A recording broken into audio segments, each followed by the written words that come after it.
Man, we love this song, Don't You Forget. That song, I probably played it about 50 times already, and it's been stuck in my head for weeks. No, I'm serious. You never hear anything like that, so major respect on that one. Thank you, man. We wanted to bring back this particular feeling that we've been chasing as creators for a long time, and what we've been missing as fans of music for a long time. So I think we got there. Absolutely. You know what I love about what you guys are doing, though? It's like you guys are fearlessly going in the direction you want to go. It's like no matter the results, if people don't like it or not, no matter how many views it gets, you guys just are doing what you feel, no matter if it doesn't sound like anything that's out. And I really respect that because no one else is doing that. People are so concerned about sounding like something else or being popular. But you guys, man, you're just in your own lane, and I love to see that. What makes you guys able to do that so fearlessly? It really comes from a love first and a respect for what we're doing. Mm-hmm. So a lot of this comes from our conversations and debates about what's missing from music, and we come from a long, long history of music. Like, we've been studying this since we were like 2 and 3 years old. Both everything from classical and hymns to what's being released every Friday on Spotify. So we know all the feelings we had.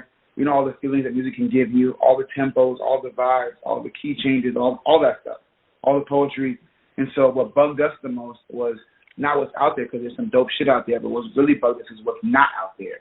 Mm. And so we know too much and we've done too much to just walk away from it or let music just literally sound, like you said, kind of like everything sounds the same, when we know we have the ability to do what we think is missing and needed, and create the conversations that we know need to happen, especially in this day and age when there's so much to talk about and sing about, perform about. So we risk it all because we believe it that much in ourselves and that much in our music and that much in music, period, that we would rather go out as the two guys that started a band and did everything that people were feeling and missing and needed to feel than just chasing what everyone else is doing, because there's already a million people doing that. So we believe we were made to stand out. So we're going to do whatever it takes to stand out, but also give a good message.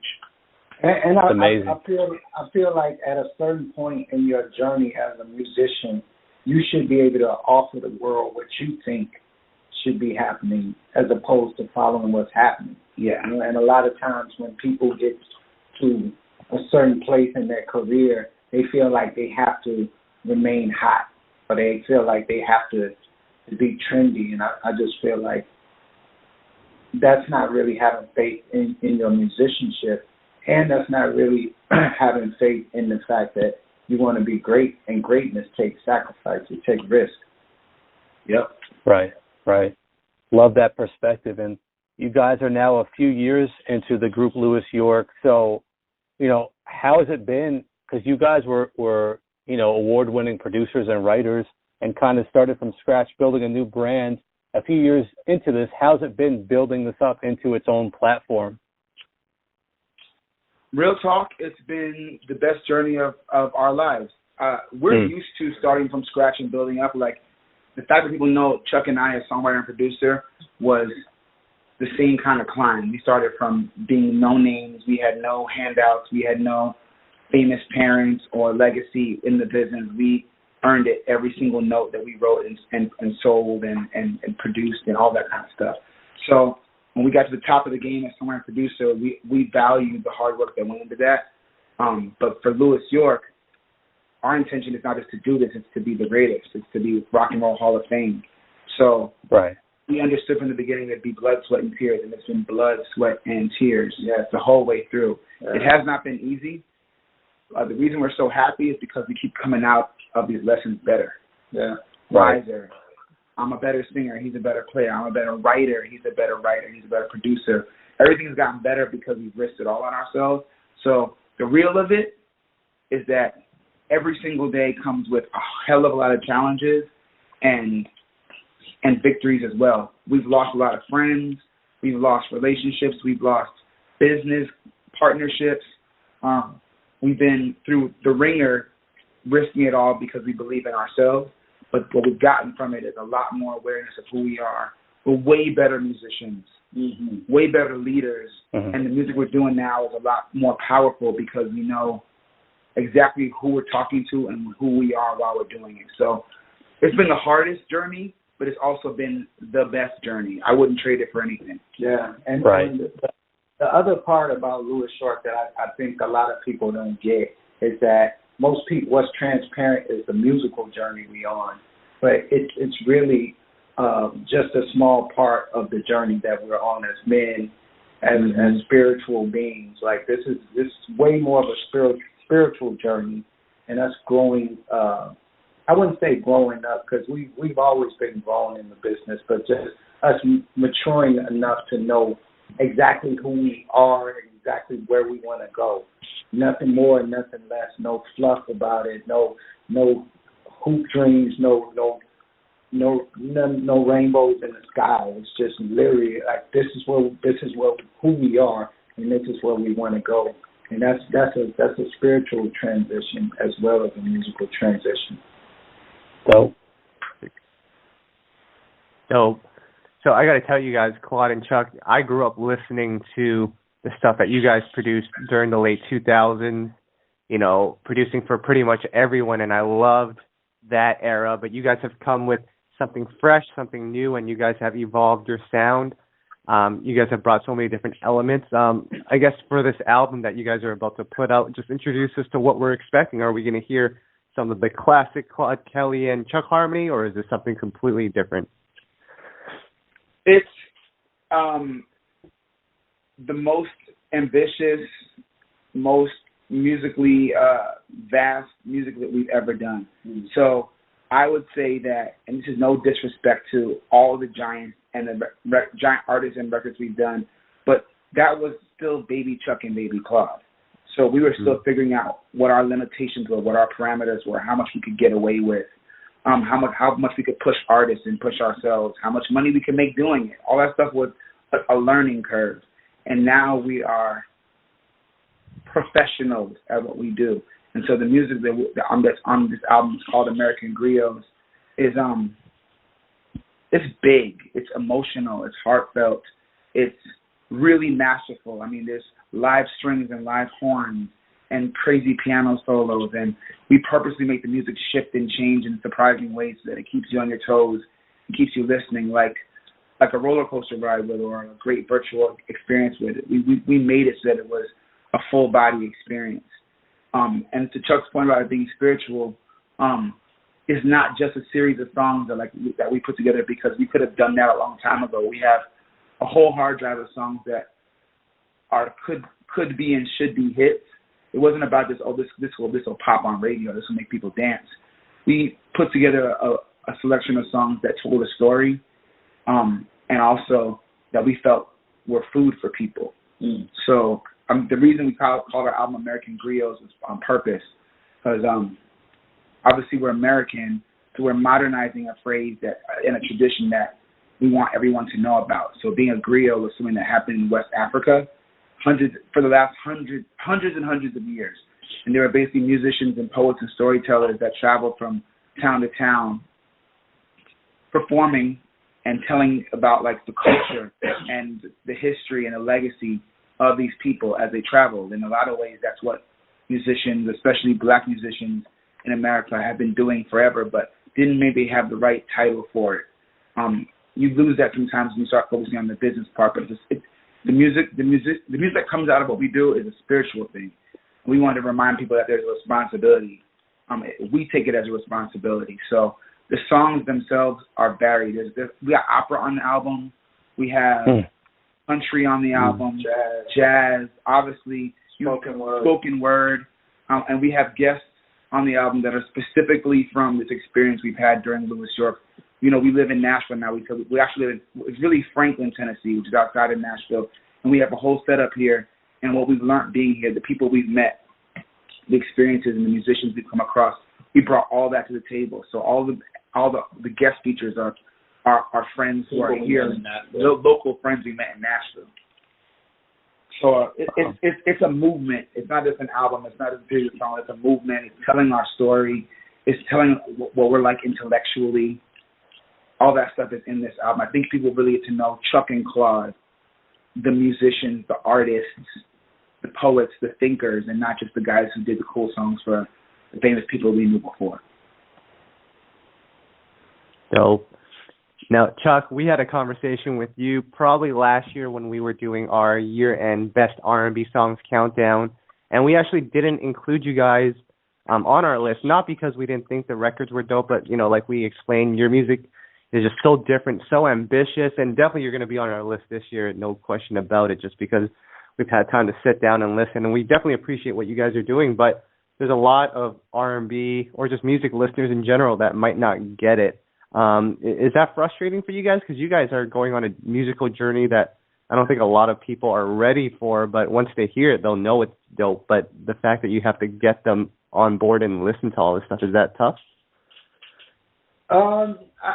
For me, it's not really frustrating. I try not to make the creative. I try to keep my mind as free as possible when creating. So it doesn't really frustrate me. Like when we're creating, we're very well aware that we're pushing the envelope. Mm-hmm. We know we're not playing it safe, and we know when you swing it for the fences, sometimes you might strike out. So those kinds of things we count them as lessons and not so much as losses. And so I definitely try not to let those things frustrate me. But thank you for that response, because it was well said. When I posted it, what you said back was really helpful too. I'm glad you brought that up, because I remember when that happened, and it's always, when you're tweeting or posting or texting, emotion can get misconstrued in that. But we talk about this all the time, and the problem is that we've been fortunate enough to now watch. You said to write some of the records that you said you loved before, and now watch new generations come.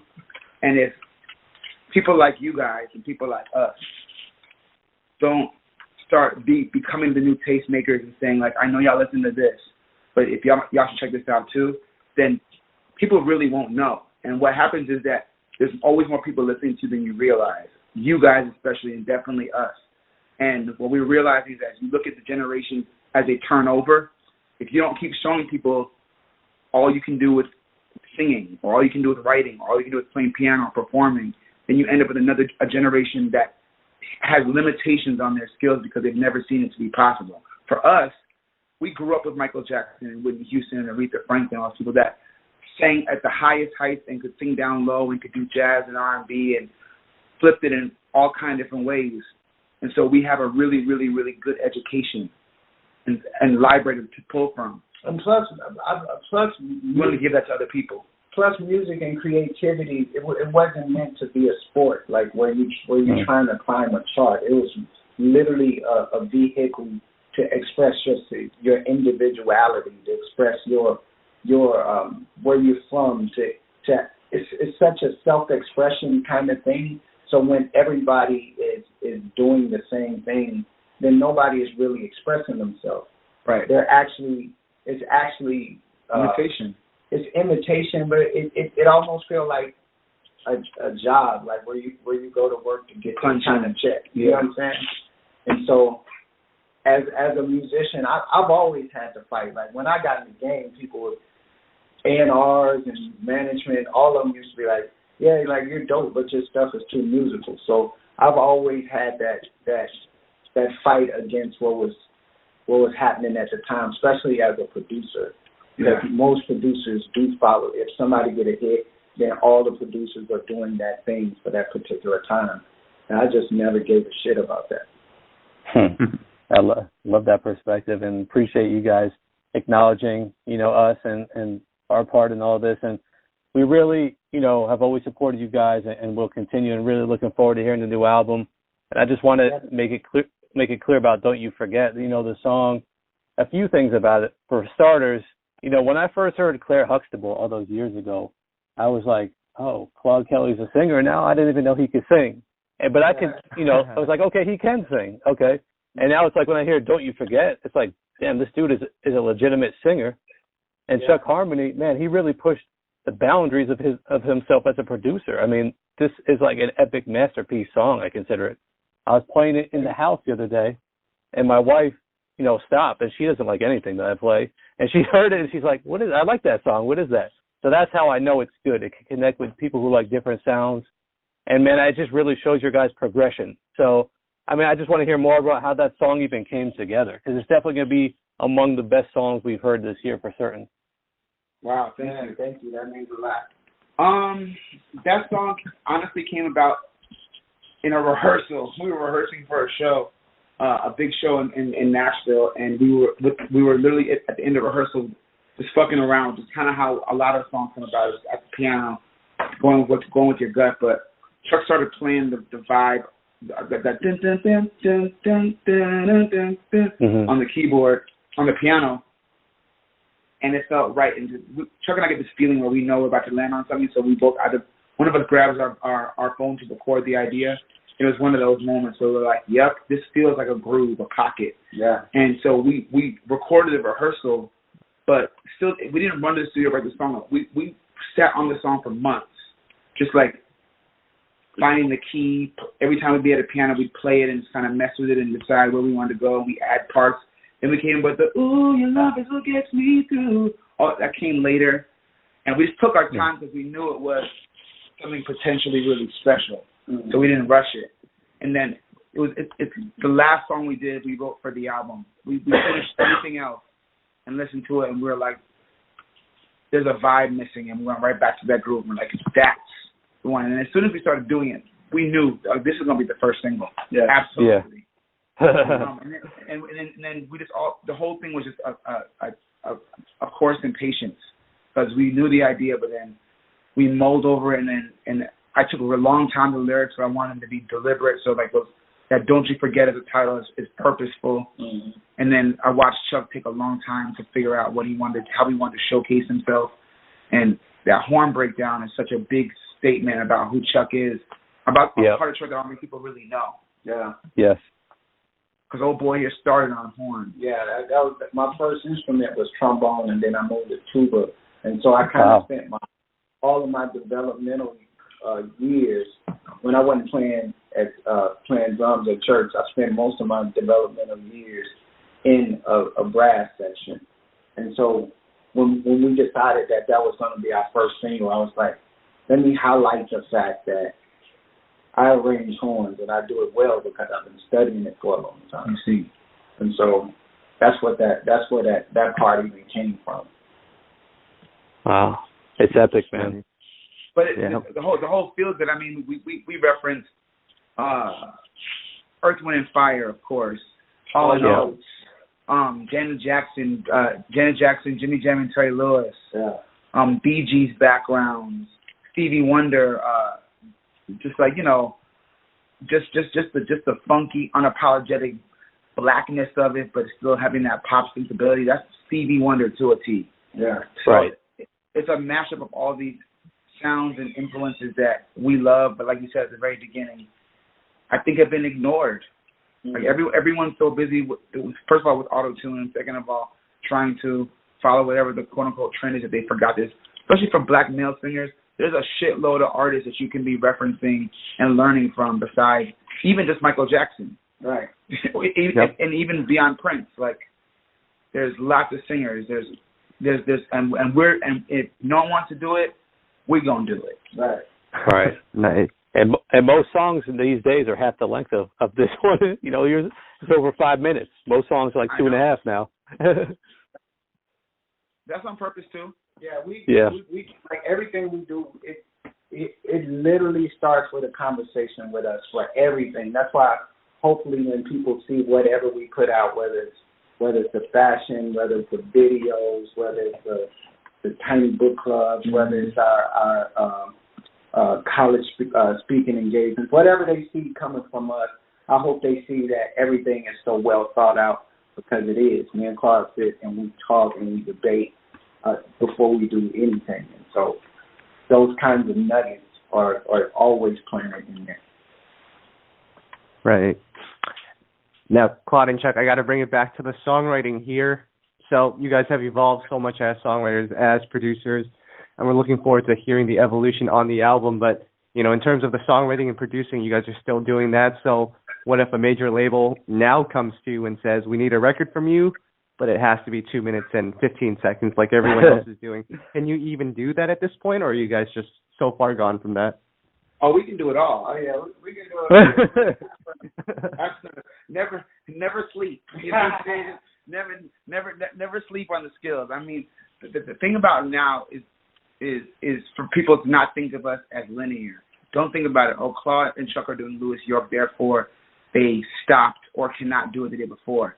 The actual truth is that Claude and Chuck are as bad as they were when they were just Claude and Chuck, and they can do Louis York, and they can A&R and produce for the Shindellas, and they can film scores, and they can do the ballet, and they can perform their asses off, and they got dope style. And nothing replaced the other one. It's literally just that we add a lot more hats to our exposing ourselves more. Right.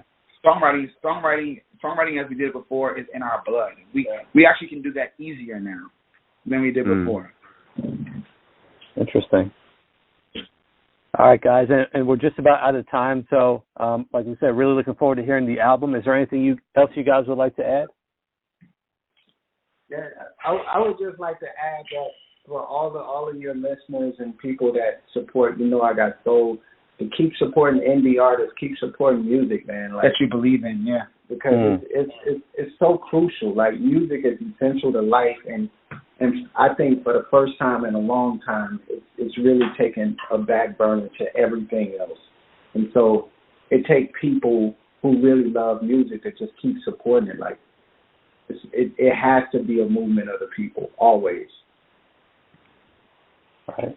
And I would just add, I would say thank y'all for obviously the time, but also thank y'all for being one of the few little islands that's passionate about keeping soul music alive and supporting it. Yeah, man. Not just because we're talking to you, supporting our album, but we give a damn about the music. We're just fans of music, and so we know you guys because we want to know you guys because we care about the people that care about the music. Right. So it's important that we just say in front of whoever's going to be listening to this that we appreciate y'all for supporting us, for supporting the culture. Yeah. Appreciate that. And once again, I just want to say, no one is really doing what you guys are doing. And I have so much respect for your guys' movement and just going after what you believe in and what you want to do. So many artists that come across our plate with music, it just sounds like everything else, so uninspired. So it's so amazing to see artists like yourselves being so inspired and making the music you love. So much respect to what you guys are doing. Thank you, man. We appreciate it. Thank you.